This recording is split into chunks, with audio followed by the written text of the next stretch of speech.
Hola, buenos días. ¿Cómo están?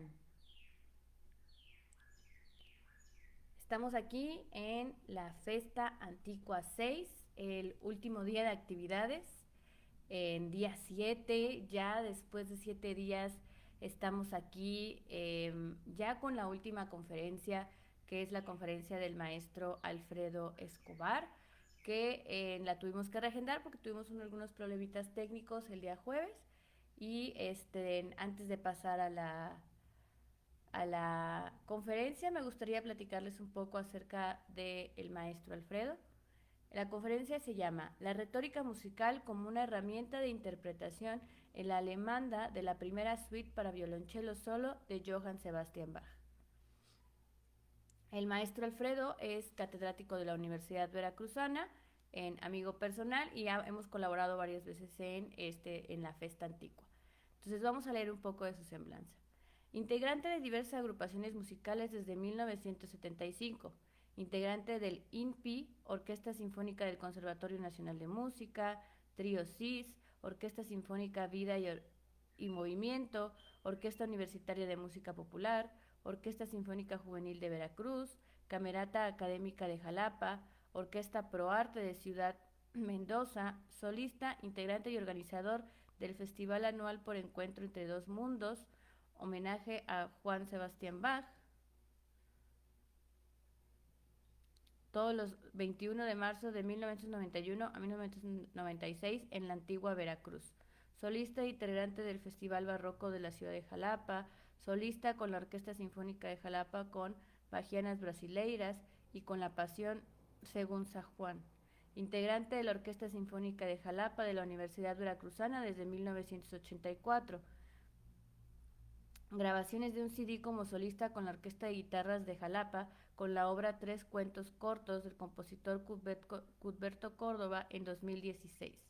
Y participaciones con la Academia Barroca de Jalapa de la Universidad Veracruzana como violagambista y violonchelista. Participante de la suite número 1 de Johann Sebastian Bach en el arte desde el interior, por proyecto de la Dirección General de Difusión Cultural de la UB en el 2020. Participante activo en el COVID Cello Project 2020. Bueno, pues vamos a darle una bienvenida al maestro Alfredo.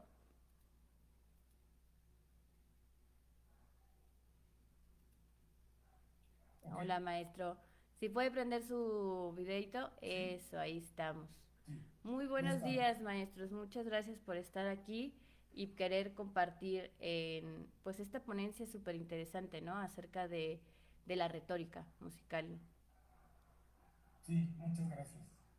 Bueno, antes que nada, quiero decir que estoy muy emocionado, muy contento por estar aquí en este espacio y a la vez pues, debo reconocer y felicitar toda la labor que están haciendo el Festival La Fiesta Antigua.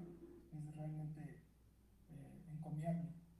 Ayer fue la prueba, bueno, todos los conciertos han sido fabulosos, los talleres, veo muchos jóvenes, estoy muy contento. Y bueno, ya hablando del tema que nos ocupa el día de hoy, sí, vamos a hablar de la retórica musical un poquito. Nuestro tema es la retórica musical, que la usamos como una herramienta para interpretar música del barroco. En este caso, escogimos la alemanda de la primera suite para violonchelo solo de Juan Sebastián Bach. Muy bien, pues para situarnos dentro del contexto del tema, yo creo que es necesario hacer una rápida revisión histórica acerca de la retórica y ver más adelante cuál es la relación entre la retórica literaria,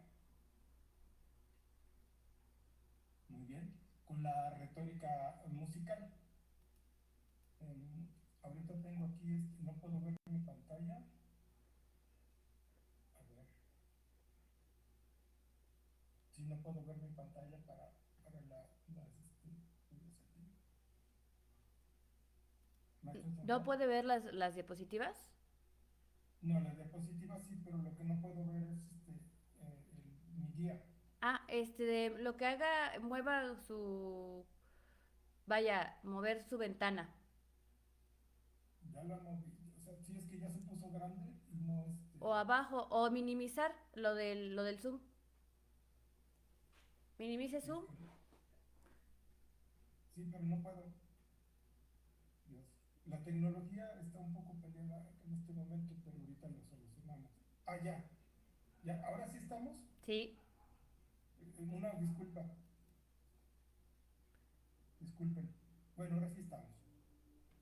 Entonces, como les decía, vamos a hacer una contextualización acerca del tema. Muy bien. Entonces tenemos que existen múltiples definiciones acerca de la retórica.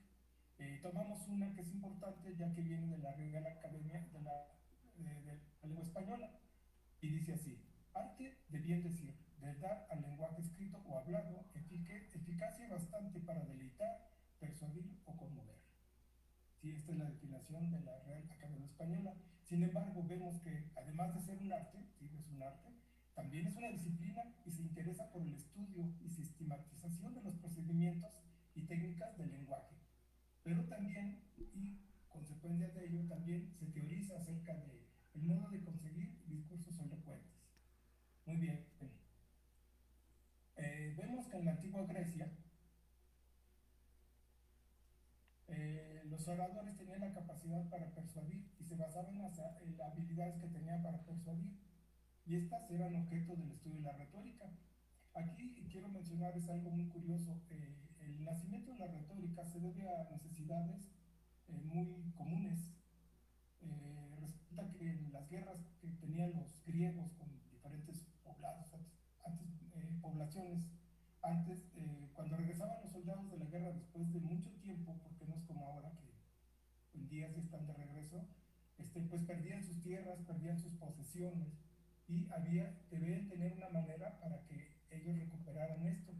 Entonces iban con quien correspondía, pero tenían que dar argumentos para hacer cierto que X objeto material era de ellos.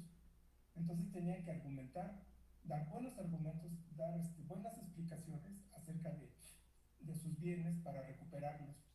No todos tenían esa habilidad, entonces fue como surgieron los primeros oradores. ¿Por qué? Porque eran personas que se encargaban ok, me contratas, yo te ayudo a que recuperes tu propiedad, tu tierra, lo que hayas perdido, y pues me das una cantidad de dinero, ¿no? Entonces nacen los primeros oradores por una necesidad, se puede decir. Pero no solo se queda ahí, después vienen, esto invade la vida política, cultural de toda esa sociedad, y entonces, incluso sobre todo en la política, y entonces es cuando surgen los oradores, que a la fecha todavía los tenemos, ¿no? Y manejan estos discursos con elocuencia.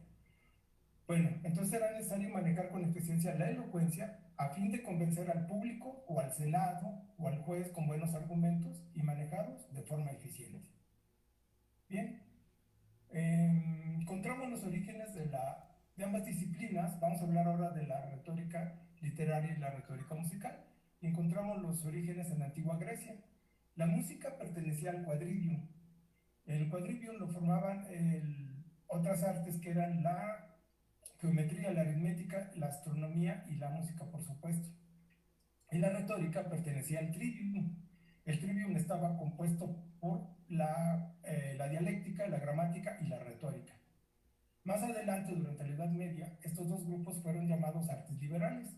Así vemos que este es un concepto heredado de la antigüedad clásica y hace referencia a las artes, disciplinas académicas u oficios o profesiones cultivadas por personas libres, en oposición a las artes serviles u oficios viles y mecánicos que eran propios de los siervos y esclavos. Muy bien, pero si no es sino hasta la Edad Media que la retórica musical se consolida como una disciplina y toma forma mediante una serie de tratados escritos por varios músicos y teóricos de la época. Entonces aquí encontramos los nombres de Burmeister, Prince, Benhart, Turingius, Jankova, Vogt, entre otros muchos más, y por supuesto Matheson, más adelante, después de ellos, un importante teórico musical de la retórica y de algo que vamos a ver más adelante. A todos estos tratados sobre el arte de la composición musical en Alemania se le llamó música poética, la cual fue escrita por los cantores luteranos y apareció en los siglos XVI y XVII. Ahora, este término de música poética se debe a la relación tan estrecha que guarda con la poética literaria. Muy bien, Ahora vemos que en la fusión de la retórica literaria con la musical encontramos que existe un hilo conductor, y este hilo es el texto o el argumento.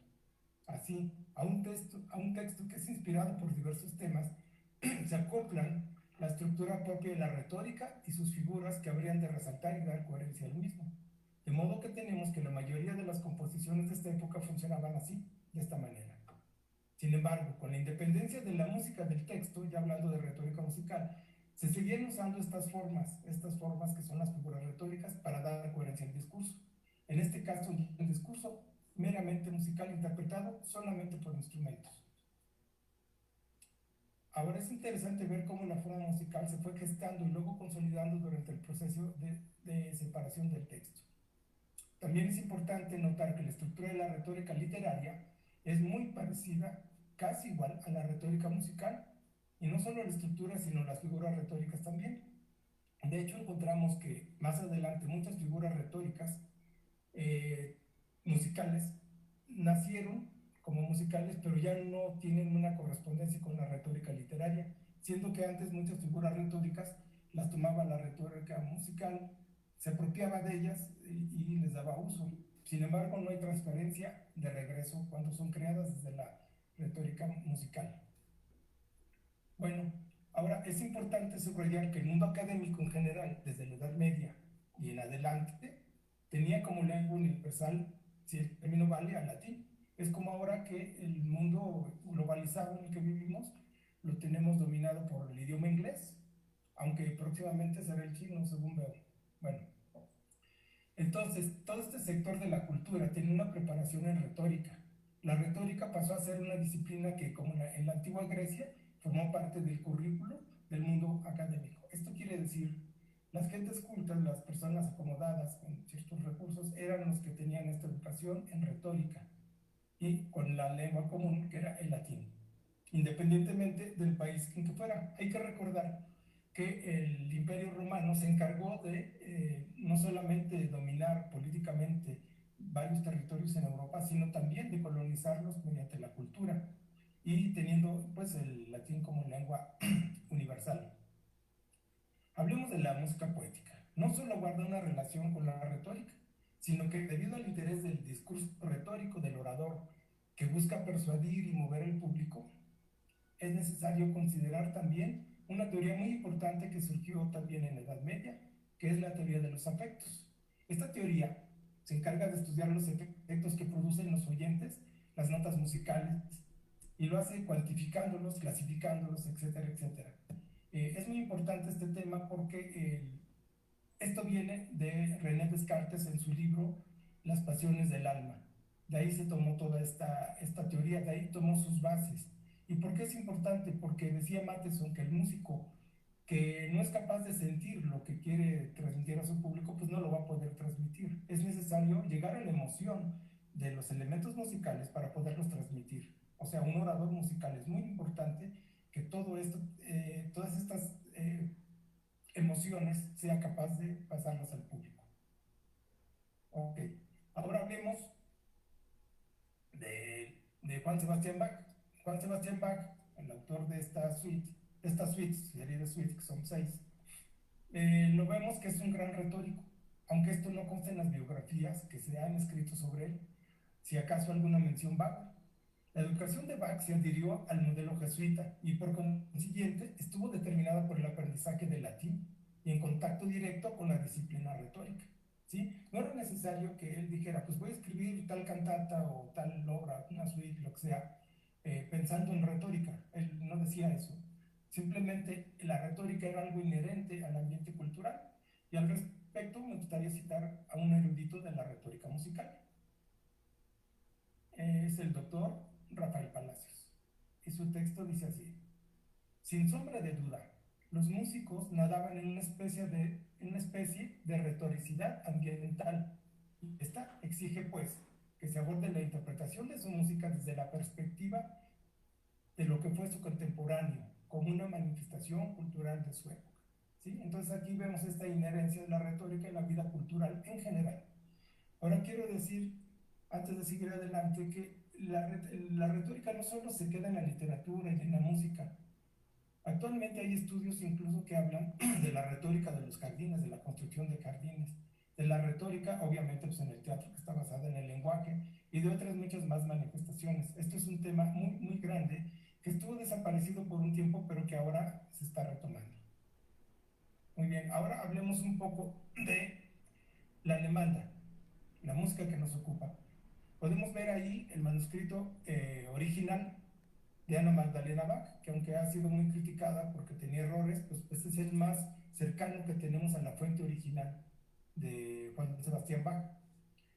Otra persona que ayudó en la elaboración de los manuscritos fue un alumno que tuvo Bach, Kellner, y también son dos fuentes primarias muy importantes de donde tomamos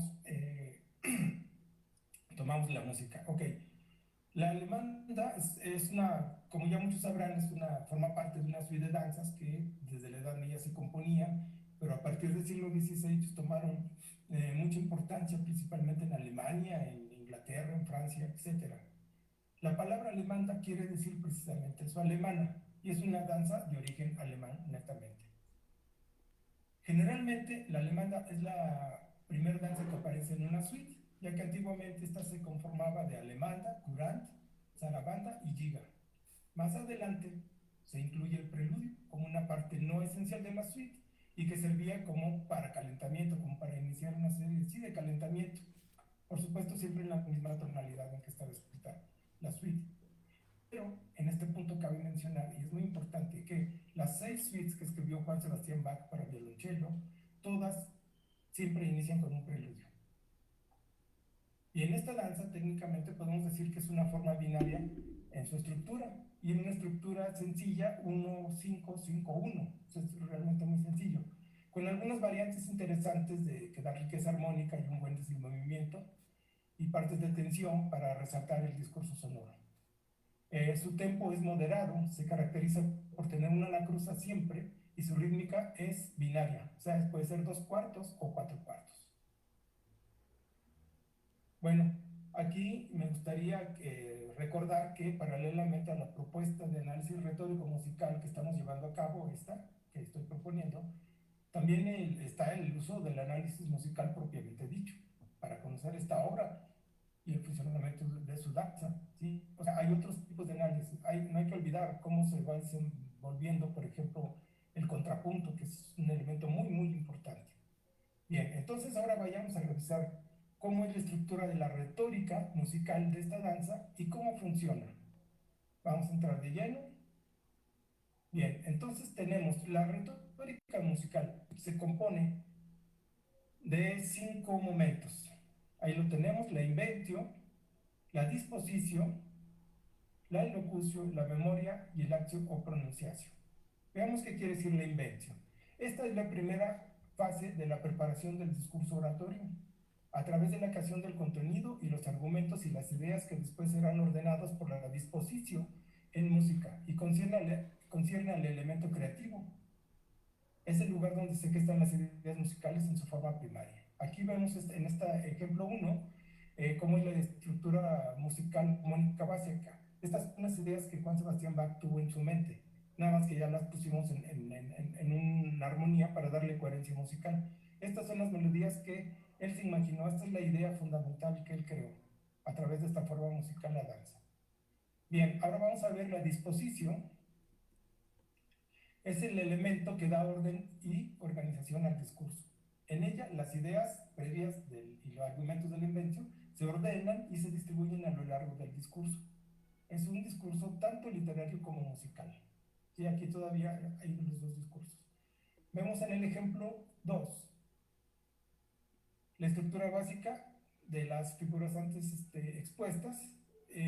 Tenemos que son exordio, narratio, proposicio, confirmatio, refutatio y peroratio. Vamos a explicar un poco acerca de esto. El exordio es como la primera parte, como una obertura, como un preludio, como una introducción a la obra. Y esta parte también tiene un elemento muy importante que se llama la captatio benevolente. ¿Qué quiere decir esto? Que es la primera impresión, entonces tenemos que entrar con tal claridad y con tal seguridad que tenemos que captar la atención de nuestro público. ¿Sí? Después ya viene, una vez ya explicado de que, pum, aquí está, anuncio esto, ya viene la narración, que es la narración en sí ya de este cuento musical, vamos a llamarle así. Y más adelante vienen otros momentos que se llaman proposicio, que son diferentes ideas musicales, pero que tienen identidad propia y puede haber varios, puede haber uno, dos, tres o más, según la obra, según la concepción del autor. Después viene algo que se llama confirmación, que así lo pusieron aquí, pero normalmente antes del confirmación está esta parte muy importante de la retórica que se llama confutatio o refutatio. Es aquí donde todas las ideas se echan abajo. Es aquí donde aparece el villano. Es aquí donde toda esa armonía bonita de pronto se rompe. ¿Por qué? Pues porque en el cuento de Caperucita Roja aparece el lobo, por decirlo así. Uy, da miedo, ¿no? Entonces, en la confutación vamos a ver un ejemplo más adelante. Tengo 5 ejemplos. Ahí lo vamos a ver claramente cómo está representado, por qué figuras retóricas y de qué manera. Entonces, como decía, normalmente siempre aparece la confutación y después la confirmación, o sea, después de la tormenta viene la calma, después ya viene la confirmación, generalmente ya regresamos a la tonalidad normal, regresamos a las consonancias, dejamos las disonancias, dejamos las tensiones, etc. Y por último, el peroratio es la última parte, es el epílogo de la obra, es ya lo último, es la conclusión. Muy bien, está bien, está bien. Vamos a la diapositiva 10. La elocución. Esta es la parte retórica que se encarga de trasladar los pensamientos y las ideas dentro de las palabras en oraciones y frases. A ella corresponde la expresión lingüística de los pensamientos hallados en la invención y combinados en la disposición por el orador. ¿Sí? Entonces ya tenemos la idea musical, tenemos cómo está organizado y ahora vamos a poner esas figuras. Esto me recuerda mucho, y bueno que se trata del barroco. Hay un paralelismo que guardan las pinturas o la arquitectura del barroco con la música. Resulta que, por ejemplo, si vemos un ejemplo de arquitectura, por ejemplo, la Capilla del Rosario en Puebla, que es bella, es hermosa, vemos que está plagada de adornos. Si la vemos de lejos, vemos un conjunto increíble, muy bonito. Pero si nos acercamos un poco, vemos más detalles. Y conforme nos vamos acercando, vemos que está compuesto de muchas tallitos que van conformando unidades, y estas unidades se van conformando en módulos más grandes hasta llegar a toda la obra. Es así como a veces está compuesta también la música barroca, y esto lo vamos a ver con las figuras retóricas. Muy bien, en lo musical, las figuras retórico-musicales son las que dan contraste y variedad y belleza al discurso sonoro, a la composición musical y ayudan a que movere delectare, que la intención que tiene el orador ejecutante hacia el público sea eficaz. A este tipo de figuras retóricas se le conoce también como decoracio y es quizá la parte más estudiada del sistema retórico. Ahora vemos el ejemplo, aquí vamos a ver en el ejemplo 3, están en verde todas las figuras retóricas, ¿sí? Parece una combinación ahí matemática curiosa, ¿sí? Existen muchas figuras retóricas que, como ya decían, fueron descritas por los tratadistas de la época. Pero las que ocupamos para este análisis, aquí aparecen algunas: circulatio, las tiratas, las anabasis, las catabasis, la hipérbole, consonancia impropia, exclamatio, gradatio, el salti composti, groppo, sexis, accentus, etc. Estas son las que yo encontré en este análisis y que nos ayudan a darle más coherencia y más sentido a la interpretación. Bien, antes de pasar a la siguiente, nos quedamos aquí. La memoria es otra parte del discurso retórico. Sin embargo, es una parte que en el discurso retórico musical no tiene un papel relevante. La vamos a pasar. El equivalente sería a tocar todo de memoria, ¿no? Sabemos que a veces la música no es tan importante que se esté tocando de memoria, ¿no? No es un detalle de virtuosismo, es un detalle de certeza el que debemos de tener. Bueno, bien, entonces ahora vamos a pasar a la última parte del discurso musical, y esto es muy importante porque esta es la parte que nos ocupa, este es el porqué de este concierto conferencia. El actio o pronunciatio es la última parte del discurso musical y una de las más trascendentes, pues es el momento de la entrega al público del total de todo el proceso retórico que inició con la invención. Pensando en retórica musical, se infiere que esta parte corresponde al momento en que el músico intérprete se presenta ante el público para ofrecer su producto final. Es el momento de aplicación de un conocimiento minucioso de cómo ejecutar las diferentes articulaciones, los matices, la consideración del tiempo apropiado, el uso de ornamentación y los gestos en el fraseo y muchas cosas más. Esta es la meta a la que estamos llegando. Ahora vamos a ver aquí en la siguiente diapositiva ya todo el conjunto. Aquí tenemos desde la invención, la forma musical, desde la disposición, como está organizada para dar coherencia, las figuras retóricas, y ahora esta es la parte en donde el músico orador, somos los intérpretes, vamos a tomar las decisiones que convengan para la interpretación a fin de mover y convencer al público, con el fin de hacerlo sentir. ¿Qué será? Pues mayor o menor cantidad de arco en el caso de esta suite, mayor peso o no en él, cómo se gestionan las articulaciones, comprender y llevar a la práctica cómo son las figuras, las retóricas, cómo se hace una tirata, cómo se concibe, cómo se piensa y cómo se ejecuta principalmente. Escoger hasta las digitaciones adecuadas y las cuerdas al aire adecuadas para que la música fluya, embellecer las notas, frasear, etcétera, etcétera, etcétera. Muy bien, pues ahora, si les parece bien, lo que vamos a hacer es, vamos a tener 5 ejemplos en donde hay diferentes lugares. Vamos a los ejemplos, sí. Yo ahorita voy a silenciar mi micrófono, están grabados por fines, por necesidades que tenemos y se va a ir describiendo cada uno de ellos.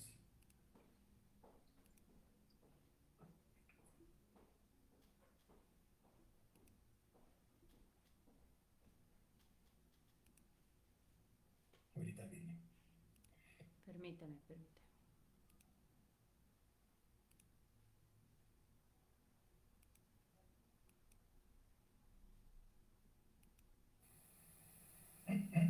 Muy bien.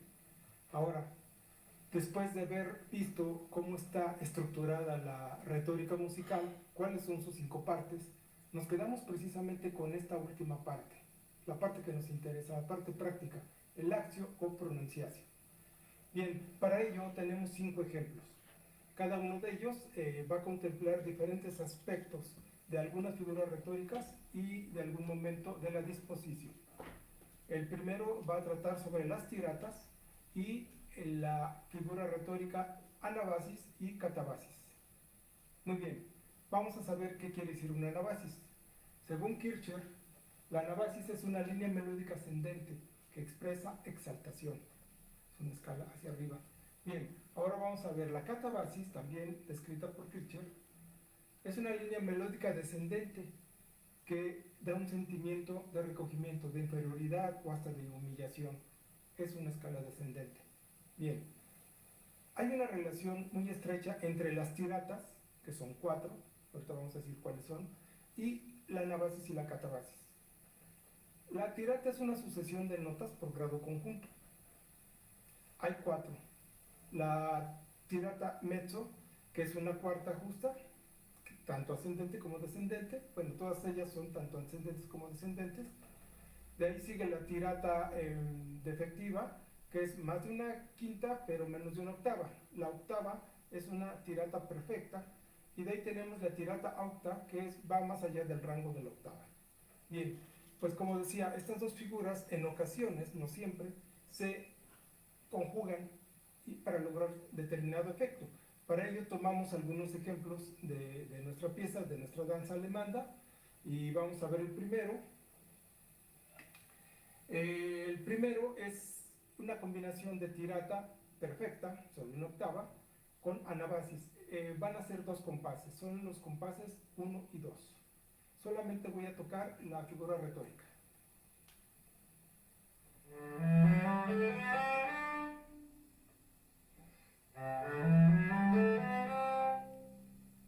Vemos cómo la melodía emerge y va hacia un plano de mayor exaltación, mientras que es conducida por esta serie de notas como una tirata, que es una línea melódica sin detenerse, que fluye.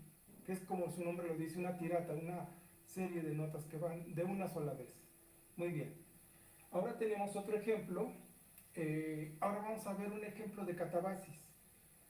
Solamente en la catabasis vamos a ver el ejemplo en los compases 11 y 12.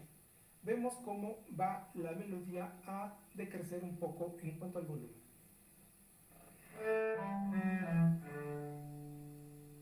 Otro.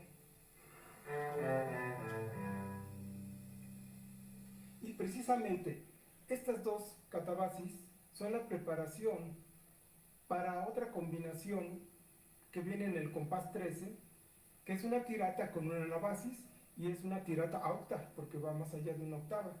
Precisamente lo prepara porque la melodía va decreciendo, el ánimo va decreciendo, decreciendo, decreciendo, y de pronto emerge y llega hasta un clímax.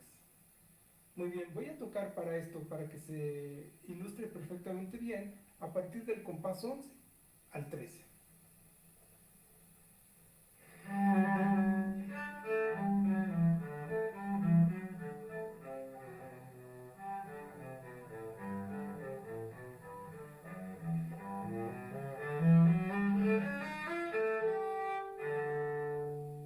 Y ahí sigue, etcétera. Así tenemos ya estos ejemplos de las tiratas combinadas, no siempre, como lo decía, combinadas con estas dos figuras retóricas que es anabasis y catabasis. Bien, pero no sé, como lo decía, no siempre sucede así. Tenemos otro caso. Vamos a ver unas catabasis, que es un movimiento descendente en el compás 25, sí, es el compás 25, pero en este caso no va a tener esa característica de la catabasis, no va a ir hacia abajo. Al contrario, ¿por qué? Porque va a la nota sol. La nota sol es nuestra fundamental. ¿Por qué? Porque ya estamos en un punto en que ya vamos a hacer una serie de figuraciones armónicas para llegar y preparar el final. Este es el pasaje. Así la hubiera tocado si fuera una catabasis, pero no la voy a hacer, es una tirata. Esta catabasis aquí desaparece y dejamos la tirata. ¿Sí? En este espacio que recurrimos de una quinta del re al sol, más bien dejamos venir al sol, que es la nota fundamental, la nota pedal, podríamos decir, de acuerdo a la tonalidad. Y eso ocurre dos veces, ocurre en el compás 25 y ocurre en el compás 29, sobre todo en el compás 29. ¿Por qué? Porque ahora sí ya vamos a la parte final. Entonces me voy a permitir tocar desde el compás 25 para observar esta figura.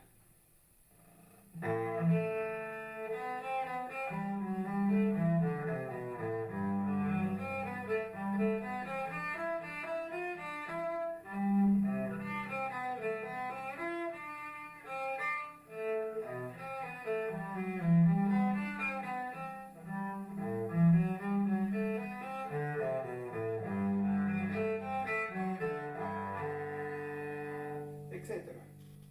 Bien, estos fueron los ejemplos de estas dos figuras, o tres figuras en realidad, que se complementan y que pueden dar un efecto.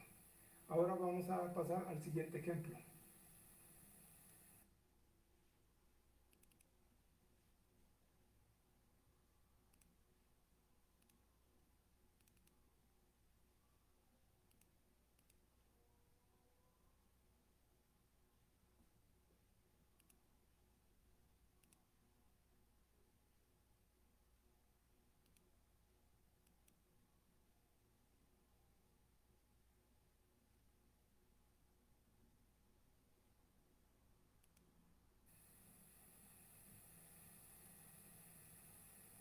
Muy bien, vamos a continuar con el ejemplo 2.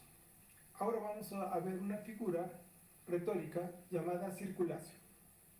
Hay dos tipos de circulacio que aparecen en esta obra, por lo menos. Un circulacio corto y otro un poquito más extenso. El circulacio es una línea melódica que oscila alrededor de una nota, según nos habla de ello Kircher, que es uno de los grandes teóricos de los tratadistas de después de la Edad Media y que impulsaron bastante la música poética. Bien, entonces veamos algunos ejemplos. Aparecen en el compás 1, 2 y 3, en diferentes momentos, porque a veces aparecen en el segundo tiempo, a veces en el primero o a veces enlazándolos. Voy a hacer desde el principio para el primer ejemplo del circulacio.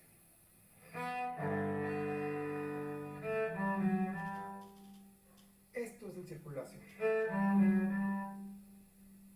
El segundo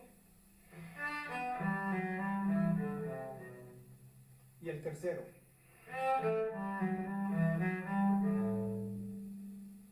Como vemos, son cortos y sirven bastante de enlace entre una línea y otra.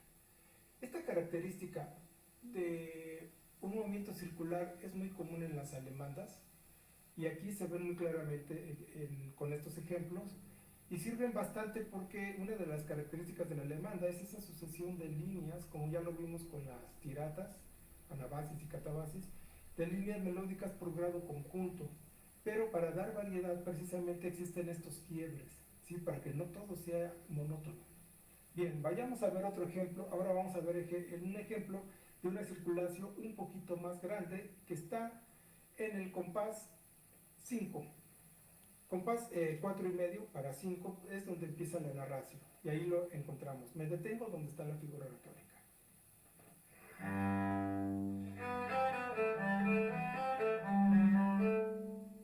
Aquí la figura retórica. ¿Sí? Ya involucró 8 notas. Bien, vamos a ver otro ejemplo de circulación ya en la segunda parte. Aquí es mucho más claro el movimiento circular. Y otro. Ambos ejemplos que acabo de ejecutar están en el compás 19. Bien, ahora vamos a ver un circulacio un poquito más amplio, que incluso abarca otra vez 2 tiempos y termina en la primera nota del tercer tiempo. Estamos hablando del compás 24.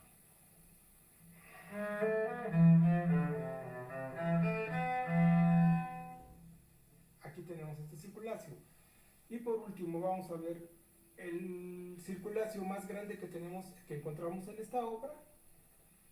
Y ya cerca del final, precisamente tiene una característica ya de que está preparando un final, por eso hace este voltear las notas y llevarlas por diferentes lugares. Vamos a ver.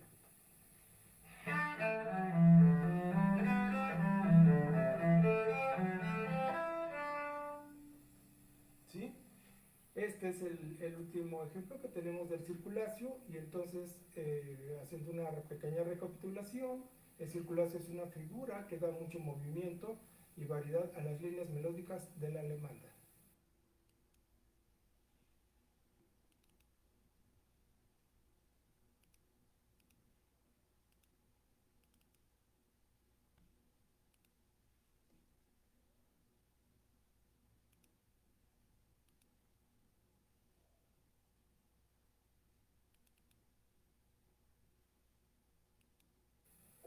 Muy bien, ahora tenemos el tercer ejemplo.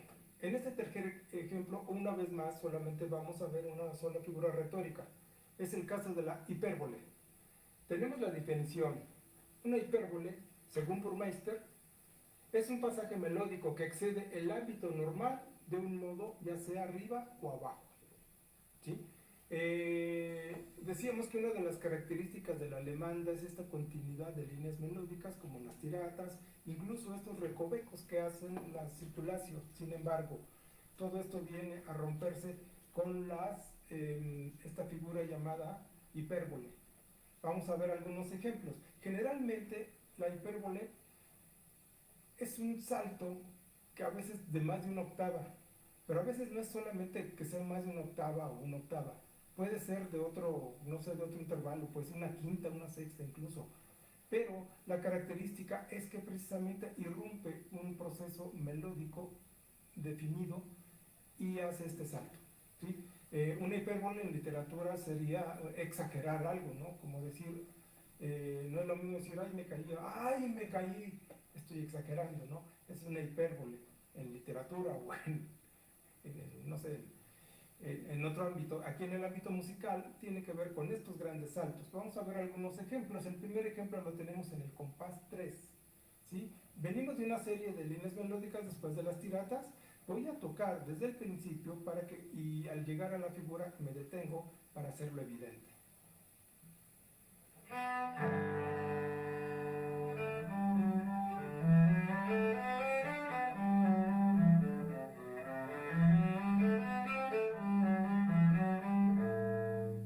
Aquí está la hipérbole.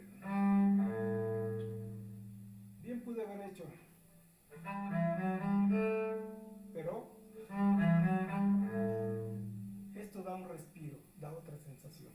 Ok, tenemos otra hipérbole importante en un pasaje donde hay unas consonancias, más bien unas disonancias, ahí medio duras, y sirve para salir de este pasaje. Lo tenemos aquí, voy a tocar el compás completo.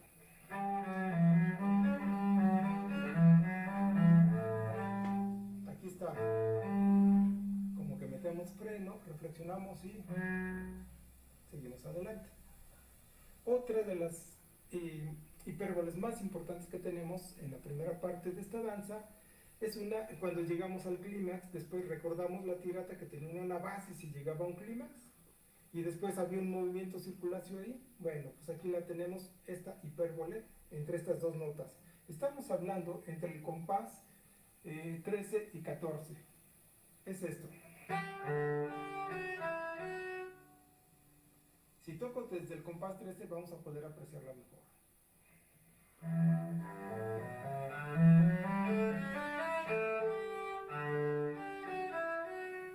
¿Sí? Hipérbole y circulación inmediatamente.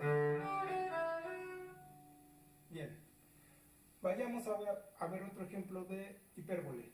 No necesariamente, como decíamos, tiene que ser una distancia grande, también puede ser una disonancia, algo que rompe con la lógica de la línea melódica, como en el caso del compás 15. Tenemos esto. En lugar de hacer, no, hacemos,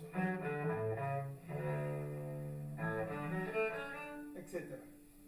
Ahí tenemos un uso adecuado y con muy buen gusto, por cierto, de una hipérbole. Muy interesante lo que hace Bach.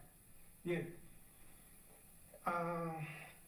Pero también las hipérboles ayudan mucho a las confutatio, no a las confutatio. La confutatio es una parte de la estructura de la disposición o de la disposición de cómo está hecha la obra. ¿Sí? Es ese momento de refutación, es ese momento donde aparece el villano, por así decirlo.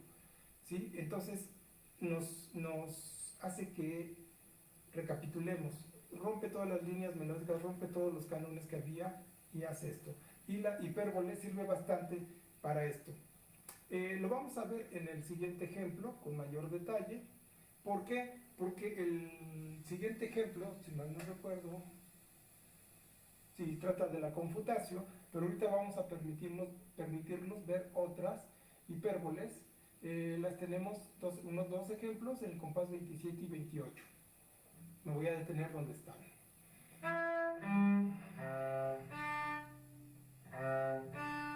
En lugar de hacer, hacemos otro lugar. En lugar de hacer, hacemos. ¿Sí? Si nos damos cuenta, es como cambiar el rumbo de la melodía. Es como, vamos por aquí, pero de pronto me vengo por acá, y se vuelve muy interesante, da mucha variedad. Ok, y con esto terminamos los ejemplos de las hipérboles. Vayamos ahora a ver el siguiente ejemplo, el número 4.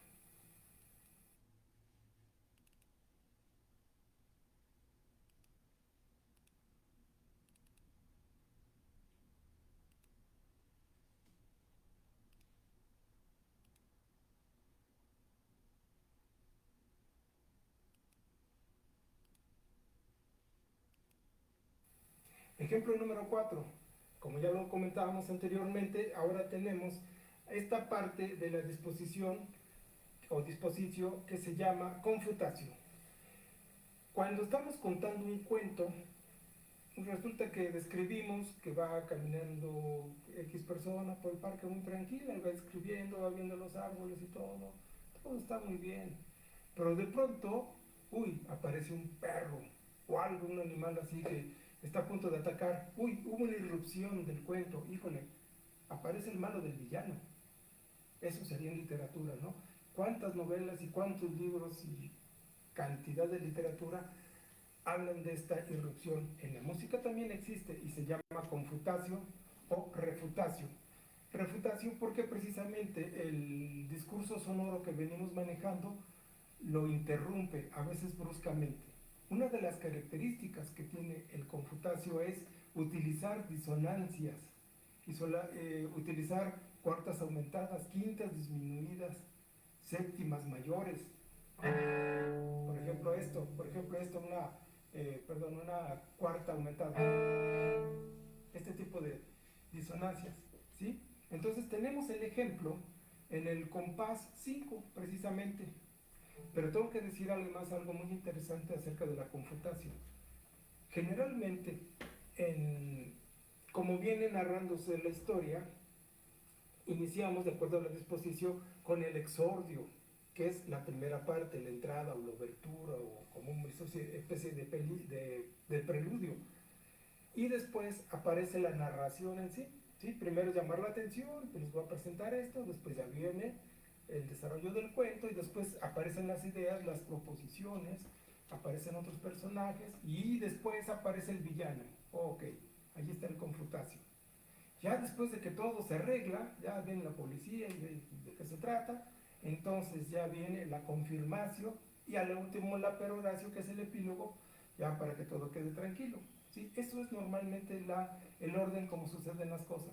Pero en esta danza y en este primer movimiento, en esta primera parte, mejor dicho, de la danza, aparece en un lugar donde menos lo esperamos.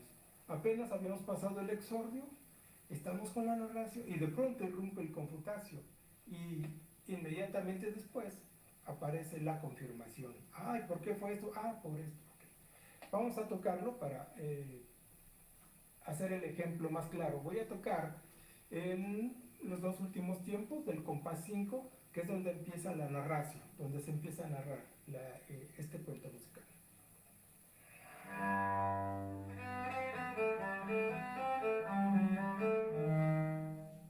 Aquí aparece, uy, ¿qué intervalo es este, verdad?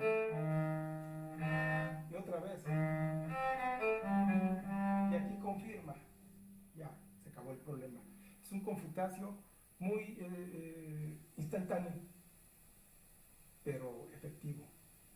De pronto veníamos incluso de un circulacio bonito. ¿Por qué no hacer?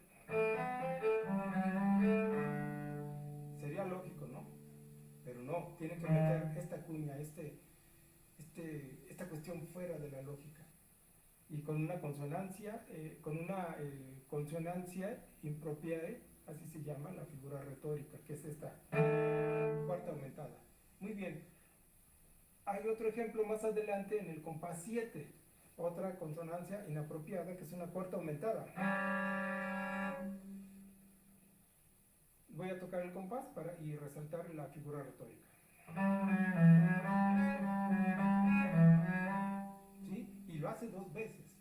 Entonces, al momento de tomar la decisión, ¿cómo lo voy a tocar? Si lo presento y uy, choca. Y la segunda, pues lo toco con mayor énfasis para decir, ok, aquí está esta figura, pero ya después reposa porque se va al quinto grado. Muy bien, al quinto grado, al quinto del quinto, o sea, la mayor, con séptima, por cierto. Muy bien. Hay otro confutacio, está en la segunda parte.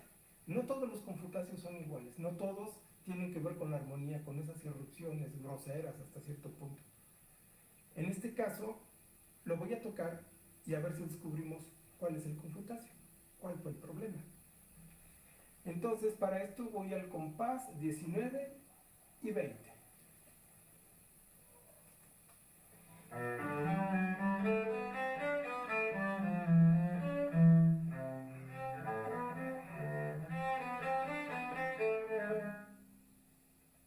Aquí está el confutacio. ¿Por qué? No hubo disonancias, para nada. Bueno, hubo un fa natural por ahí, pero no sonó a disonancia. ¿En dónde están? Está aquí, luego aquí y aquí.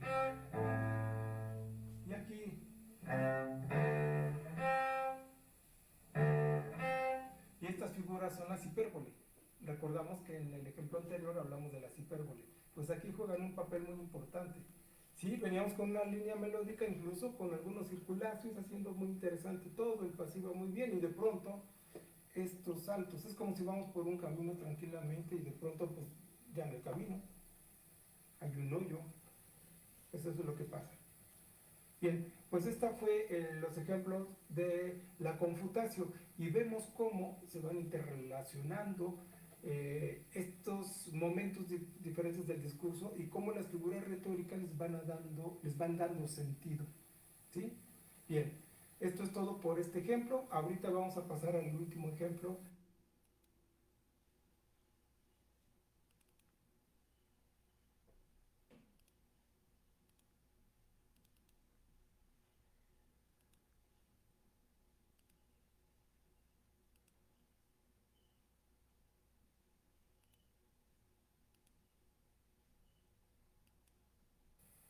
Vayamos al último ejemplo, el ejemplo número 5. También una figura única, es una figura muy bonita, es una figura de unión, se llama exclamación. Y vamos a ver qué es lo que nos dice Walter, otro de los grandes tratadistas, al respecto. Nos dice que un exclamación es un salto melódico, ascendente por una sexta menor. En la práctica general, sin embargo, cada salto de intervalo ascendente o descendente mayor que las terceras, ya sea consonante o incluso disonante, también lo puede ser. Depende del carácter de la exclamación. En este caso vamos a situar el contexto, cómo va trabajando y cómo se va uniendo a esta maquinaria de otras figuras retóricas. De acuerdo a ello, tenemos que es una figura muy bonita de ennoblecimiento, de distensión y de conexión. ¿Sí?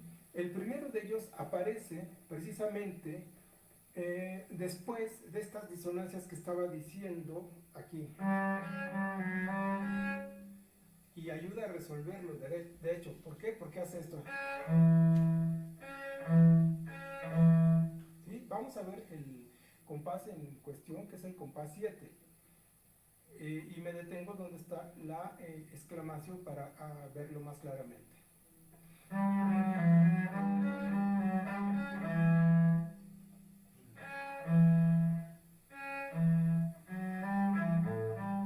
¿Sí? Aquí está, tratando de romper todo esa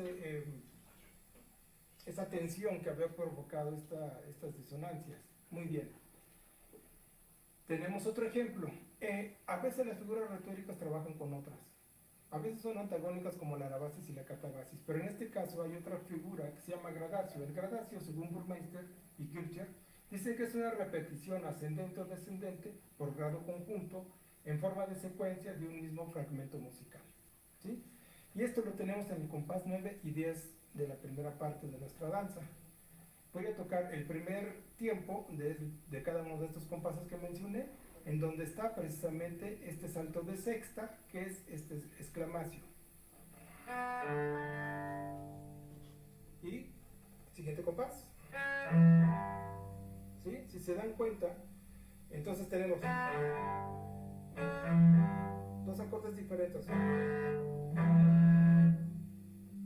Le da un grado de acentuación, un grado de más interés.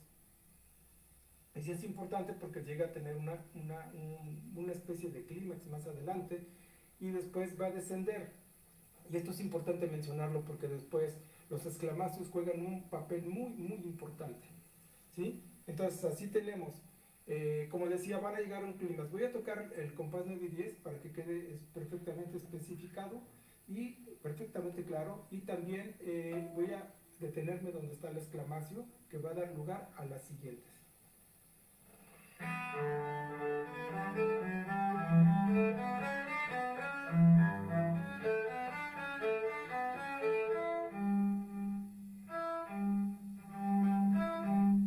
Aquí tenemos el exclamación. ¿Sí? Después llegamos a este clímax, se ennoblece. Y otra vez. Y otra vez.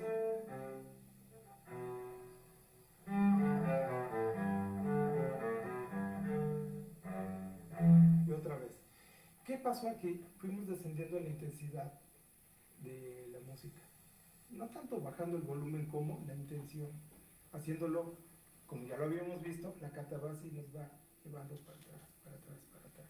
Y después va a emerger en una tirata con una anabasis ascendente para llegar al clímax que ya vimos en los ejemplos anteriores. ¿Sí? Entonces voy a tocar todo el pasaje, pero antes de eso quisiera tocar solamente los exclamacios que aparecen, son las dos últimas notas de cada compás a partir del compás 10. Este es el primero, el otro, segundo y el tercero. ¿Sí? Ahora vamos a tocar completos desde el compás 9 hasta el compás 13 incluso.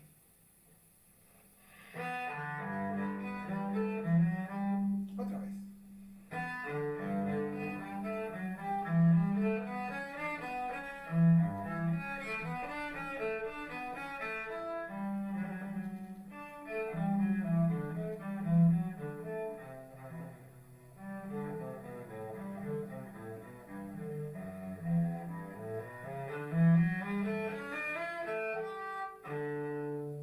Y esto ya lo habíamos visto. Este es un clímax al que llegamos con hipérbole y después un circulacio en la parte más aguda que podemos tocar, etc. Muy bien. ¿Tenemos otros ejemplos de exclamación? Sí, claro. Ya en la segunda parte, en el compás 22, lo tenemos doble. Lo tenemos en este sentido. Y después. Qué bonito. ¿Cómo lo suaviza? Tocado el compás completo sería esto.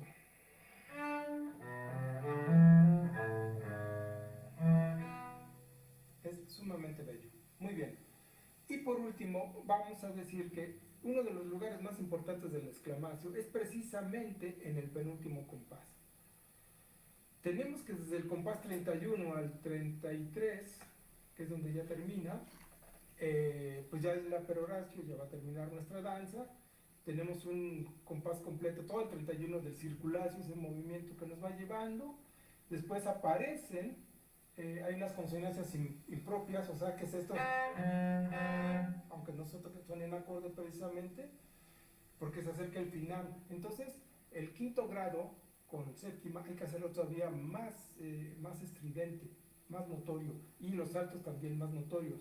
Pero hay un elemento que suaviza ya cuando vamos a terminar, y es precisamente el exclamacio que se encuentra en el tercer tiempo del compás 32. ¿Sí? Voy a tocar el compás 32 y no voy a tener donde está el exclamacio.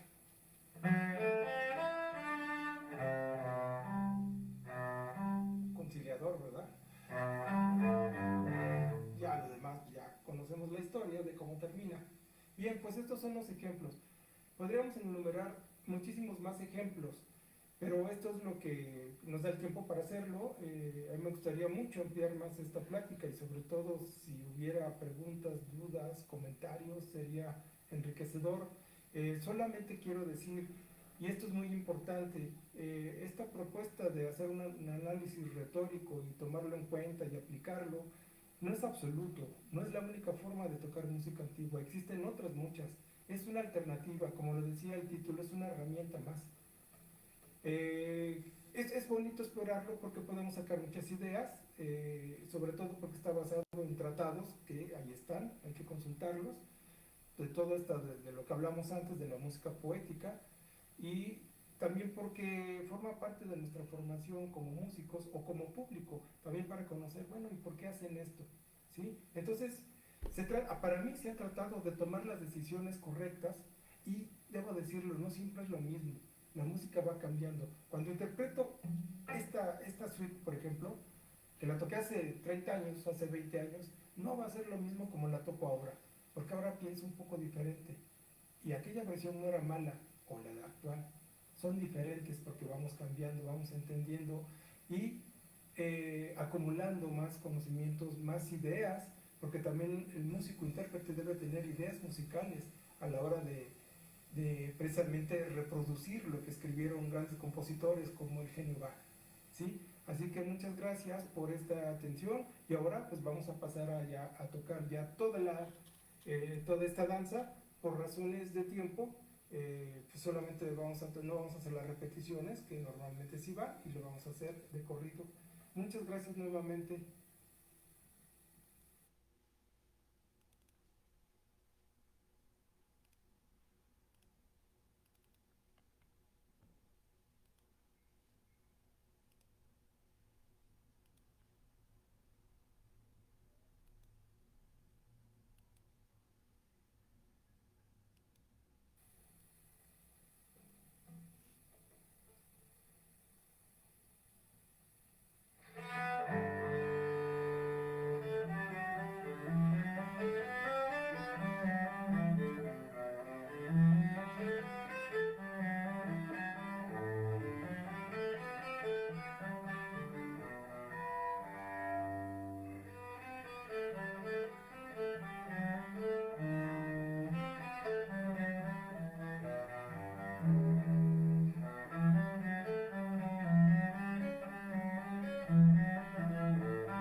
Uh-huh. ¿Seguimos? Sí, seguimos, maestro.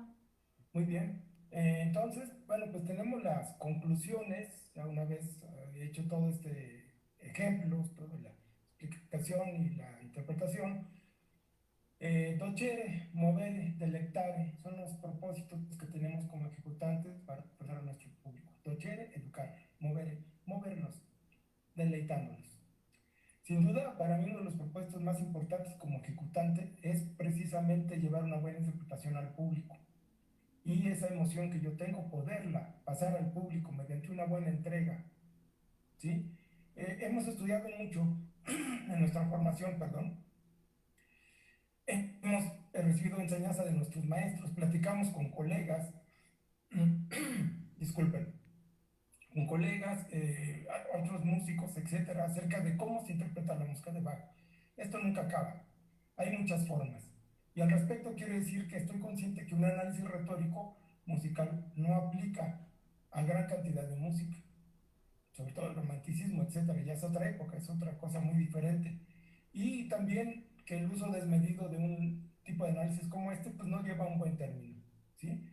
Entonces, mi conclusión es que solamente, disculpen, es una herramienta más de cómo interpretar, una idea más de cómo interpretarlo.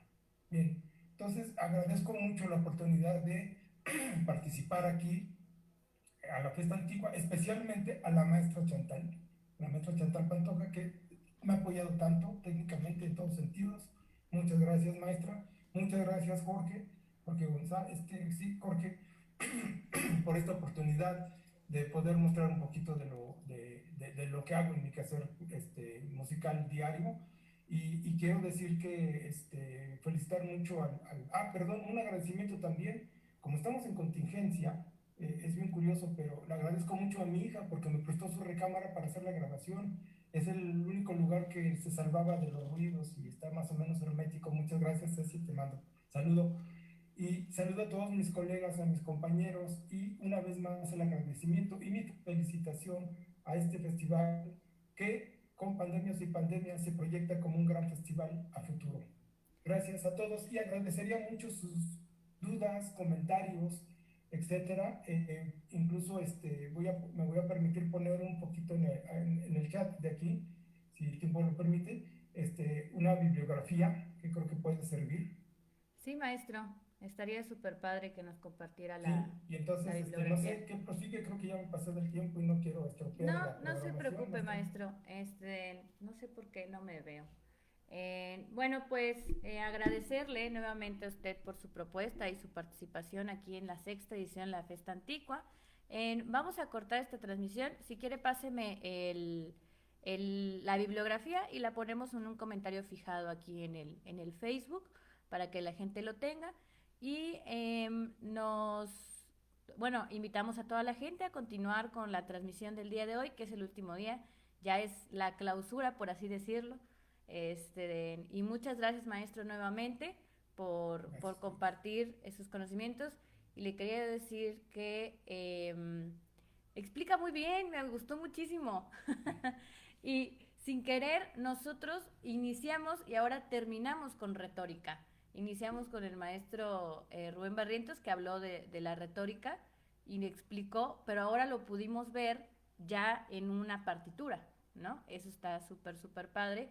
Y pues muchas gracias por compartir y una disculpa nuevamente por las inclemencias del jueves que no pudimos hacerlo ese día, pero pues quedó bien porque así terminamos con una conferencia de retórica. Invitamos a todos a que se queden aquí a la transmisión para el otro catedrático de la Universidad Veracruzana, el doctor Gustavo Castro, nos tiene un concierto de laúd. Hasta Gracias. luego, nos vemos. Nos vemos.